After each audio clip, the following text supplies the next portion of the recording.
¿Cuántas veces viste esta pantalla?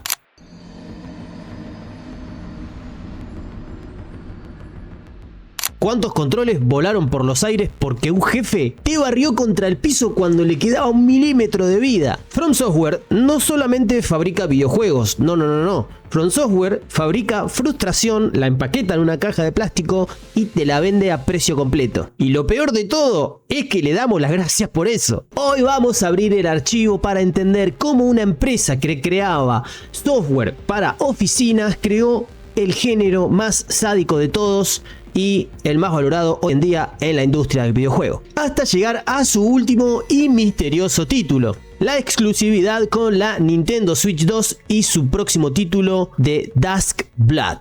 Amigos míos, soy Julián y esto es Archivo Freak. Empezamos.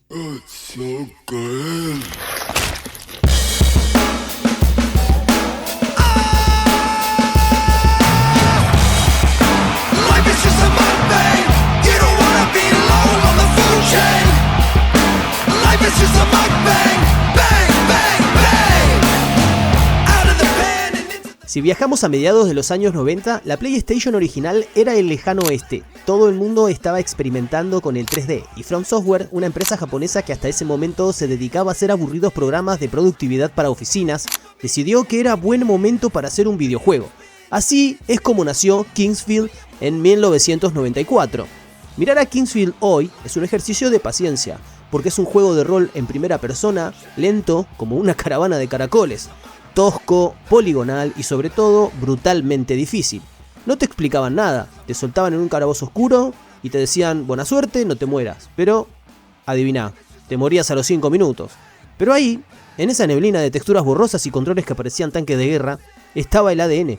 El ADN puro de lo que veríamos décadas después. La atmósfera opresiva, la narrativa críptica donde tenías que leer hasta las descripciones de las botas para entender qué pasaba en el mundo, y esa sensación de que el entorno te odiaba activamente, ya estaban cocinándose. Kingsfield tuvo secuelas, y From Software empezó a hacerse un nombre en el nicho más hardcore de Japón. También nos regalaron la saga Armored Core, demostrando que no solo sabían hacer calabozos medievales, sino que también eran unos frikis de los mechas y la personalización extrema. Pero la era de los 32 bits era solamente el calentamiento. Estaban tanteando el terreno, el salto a la PlayStation 2 les iba a permitir explorar terrenos mucho más oscuros y retorcidos. From Software iba a coquetear de lleno con el terror y las cosas, amigo mío, se iban a poner muy pero muy raras.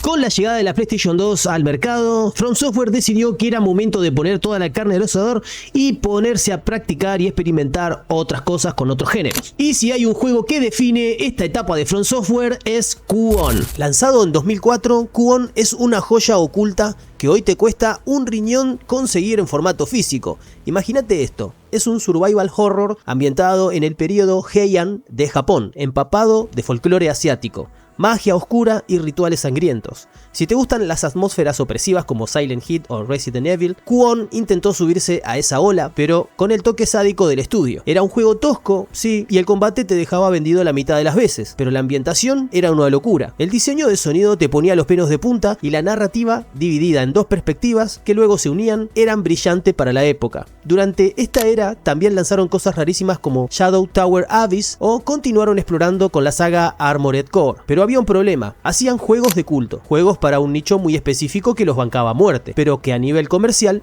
no lograban romper el molde ni sacudir a la industria global. Eran los raros del fondo de la clase. Sus juegos eran vistos como toscos, difíciles y poco amigables para el público occidental que pedía cosas más digeribles. From Software estaba estancado en su propia zona de confort. Necesitaban un milagro, un proyecto suicida que nadie quisiera tocar, y el destino quiso que un joven programador que había entrado a la empresa cobrando una miseria porque cambió de carrera tarde, tomara las riendas del juego de fantasía medieval que era considerado un fracaso interno. Ese hombre no solo iba a salvar el proyecto, sino que iba a reescribir las reglas de los videojuegos para siempre.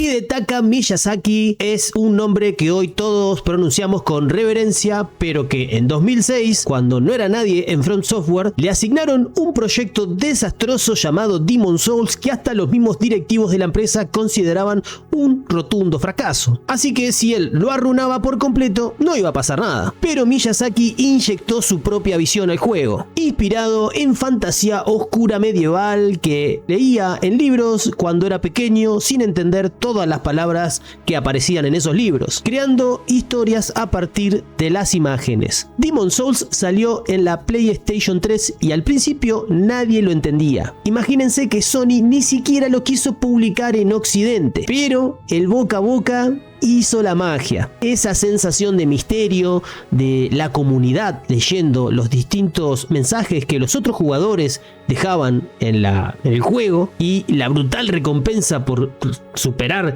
esos desafíos súper complicados crearon una chispa. En 2011 esa chispa se convirtió en un incendio forestal llamado Dark Souls. Acá todo cambió. El diseño de niveles interconectado de Lordran es hasta el día de hoy una clase magistral de arquitectura virtual. De repente la narrativa no te la contaba un video de 20 minutos. La descubrías vos atando cabos sueltos y leyendo las descripciones de un anillo oxidado. El no te llevo de la mano pasó de ser un error de diseño a convertirse en la filosofía de la década. Miyazaki agarró al jugador moderno, acostumbrado a que los juegos se jugaran solos prácticamente, y lo tiró al barro. Y nosotros amamos el barro. Dark Souls no solo fue un éxito en ventas, se convirtió en una medida de calidad, rompió el internet, inundó YouTube de lore y teorías, de ser un estudio de clase B a convertirse en la realeza del gaming. Pero cuando inventás la pólvora, no pasa mucho tiempo hasta que todos a tu alrededor empiezan a fabricar armas.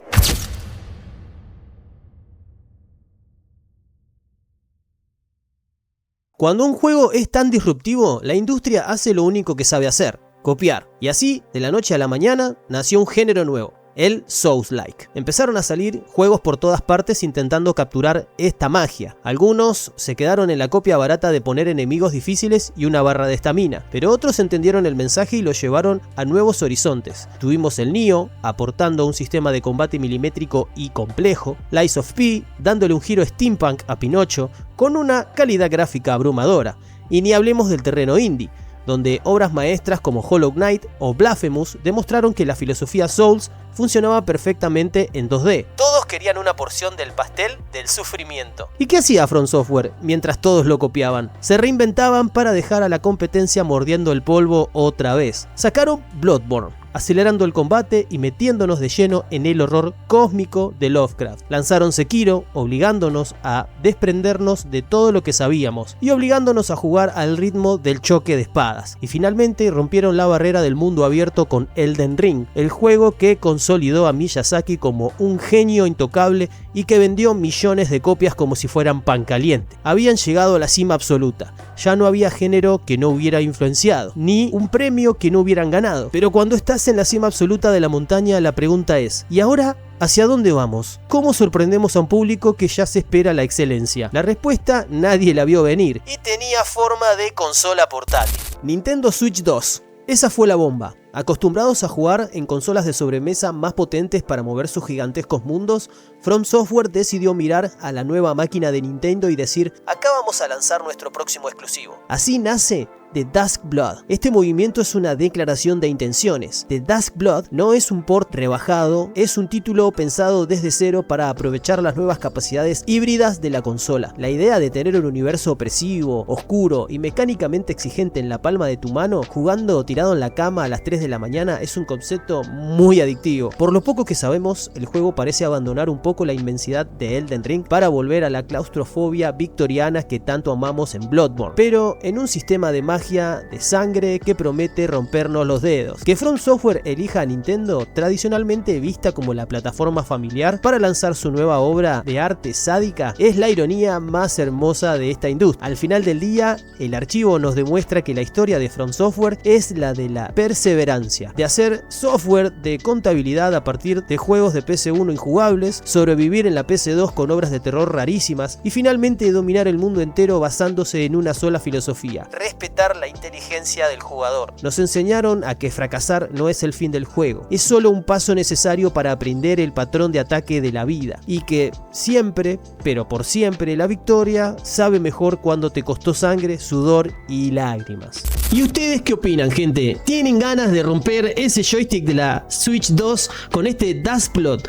La verdad parece muy interesante y parece un concepto totalmente fresco que viene a renovar un poco la fórmula tradicional de los títulos Souls. La verdad, From Software acá se está sacando lo mejor que tiene y quizás proporcionando una aventura totalmente nueva y compleja para los jugadores que quieren un desafío siempre en sus juegos, en sus títulos preferidos. Así que esto es todo lo que tengo para decir hoy.